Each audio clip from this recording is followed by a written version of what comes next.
things in our lives. Rather, our focus and attention needs to be on the favorable, the good, and on thoughts that will move us in the right direction. Read one of these statements to yourself each day, and dwell on it. If you pay attention to the dark, you'll never find the light. If you study and relive your past experiences, dissecting them, and getting in touch with your feelings, you'll only reinforce those feelings. If you want to get away from an issue, you shouldn't focus on it. Center on the good, the positive, the beautiful, the nice.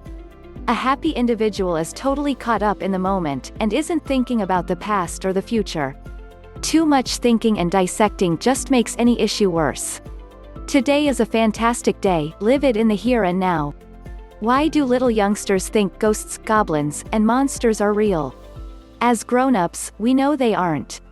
Your thoughts aren't real in either the sense that you produce and reinforce them, and the emotions that go along with them.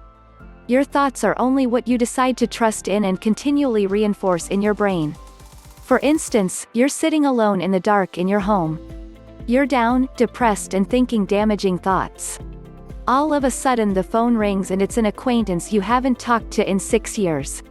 You become alert, your mood picks up, and you've a nice 26. Conversation. Then, after you've hung up, you get depressed again and fall back into a blue mood. How come? Hint, even though we don't feel it, we have more might over our thoughts than we believe. We may decide to stay up after the phone call by doing everything we can to keep from dropping off back into the quicksand of contemplation and despair. If your thoughts start to change, you'll feel better. If you act in spite of your feelings, your beliefs and emotions will follow behind. There is so much in life I can't control. However, this is my life and I've decided to be happy. I may choose to be happy regardless of my other conditions. It's not, when I receive a promotion, I'll be happy, or, when I may speak in front of a small group of individuals, I'll be happy. The focus ought to be on learning to be happy straight away. Tap into your inner peace and contentment in the way that works best for you. Happiness is a result of a choice to be happy. Your emotions and feelings are produced by your thoughts. Unhappiness can't exist on its own. It happens because of thoughts, which may be altered. Your past thoughts are about issues that are no longer true. That bad experience occurred yesterday, in the past, and is over. It's at peace and exists solely in your brain. Now is a fresh day, a better day, and 27. Fretting about the past simply dooms us in the here and now. It's how you process it now that makes a difference. You are a thought-producing machine. When you recognize this, you are able to start to slow your thoughts down and let your anxieties and fears rest. Your automatic damaging thoughts are only thoughts, they're not real. Our inclination is to think a bit much and to paralyze ourselves with our contemplations. We have a choice: recognize what we're doing to ourselves, get up, find a distraction, and do something interesting, favorable. Happy individuals understand that to enjoy life you live it, you don't think about it. Watch a room full of preschool youngsters. They're enjoying life as they're centered on the moment and are not thinking of it. They're immersed and engaged in living. Analysis produces paralysis. Anxiety killing you? Quit thinking about it, take that step, and simply do it. Thoughts grow with attention. If you center on damaging thoughts, they'll grow and get bigger.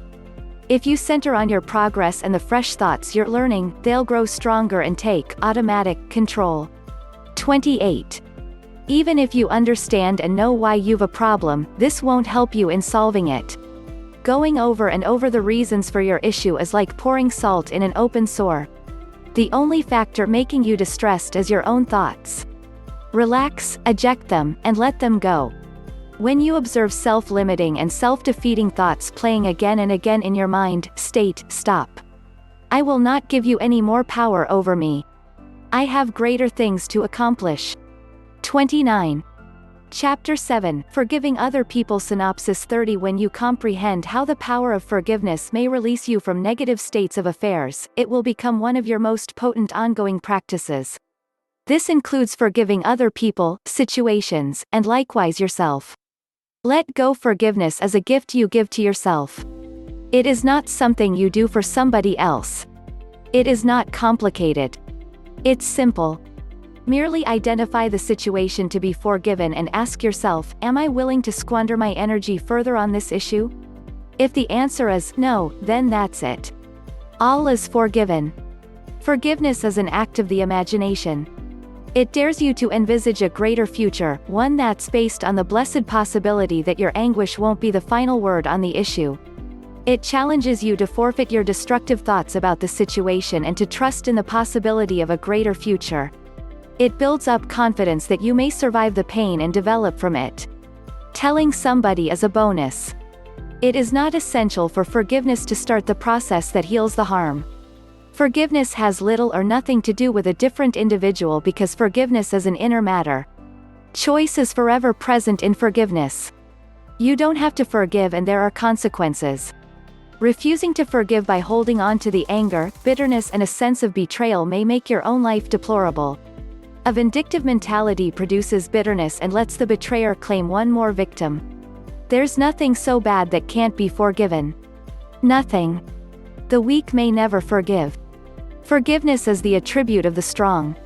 Mahatma Gandhi. The biggest misconception about forgiveness is the belief that forgiving the offense, like an affair, means that you excuse it. Not 31. True. As a matter of fact, we may only forgive what we understand to be wrong. Forgiveness doesn't mean that you have to reconcile with somebody who poorly treated you. Another misconception is that it depends upon whether the individual who did you wrong apologizes, wants you back, or alters his or her ways. If another person's miserable behavior were the primary determinant for your healing, then the cruel and selfish individuals in your life would retain power over you indefinitely. Forgiveness is the experience of discovering peace inside and may neither be compelled nor stopped by another. I trust that to withhold forgiveness is to decide to continue to remain the victim. Remember, you forever have choice. When you forgive, you do it for you, not for the other. The individual you've never forgiven owns you. How about an affair? Simply because you choose to forgive, doesn't mean you have to stay in the relationship. That's only and always your choice. The choice to forgive is only and forever yours. When you feel that forgiveness is essential, don't forgive for their sake. Do it for yourself. It would be great if they'd come to you and ask forgiveness, but you have to accept the fact that some individuals will never do that. That's their choice. They don't have to be forgiven. They did what they did and that is it, except for the aftermaths, which they have to live with. The hurts won't heal until you forgive. Recovery from wrongful conduct that produces genuine forgiveness takes time. For a few, it might take years. Don't rush it. Constantly reliving your hurt feelings gives the individual who caused you pain power over you. Rather than 32. Mentally replaying your hurt, it helps to center your energy on the healing, not the hurt. Compassion is among the key ingredients of forgiveness. Learn to seek and appreciate the love, beauty and kindness around you. It's there, and you might have to alter your thinking and behavior to discover it. To have compassion for other people, you have to first have compassion for yourself. Fit relationships are not possible without forgiveness. You can't have a loving and rewarding relationship with anybody else, much less yourself, if you continue to hold on to things that occurred in the past. Regardless of the situation, making peace with past love partners, your parents, youngsters, your boss or anybody who you think might have done you wrong, is the only way to better your chances of a healthy relationship with yourself or anybody else for that matter. It isn't possible to truly be present and available to a fresh relationship till you heal the hurt and upsets of the past. Forgiving somebody else is to agree inside yourself to overlook the wrong they've committed against you and to move on with your life. It's the only way. It entails cutting them some slack. What, you say? Cut them some slack after what they did to me? Never. Let go. March on. Non-forgiveness keeps you in the battle. Being willing to forgive may bring a sense of peace and well-being. It lifts anxiousness and delivers you from depression. It may enhance your self-regard and give you hope. 33. Forgiveness is a journey. You might never forget and you may decide to forgive. You may forgive and tomorrow you might feel the pain all over once again. As life goes on and you decide to remember and feel the pain, then is the time to over again remember that you've already forgiven. Mentally forgive again if necessary, then move on.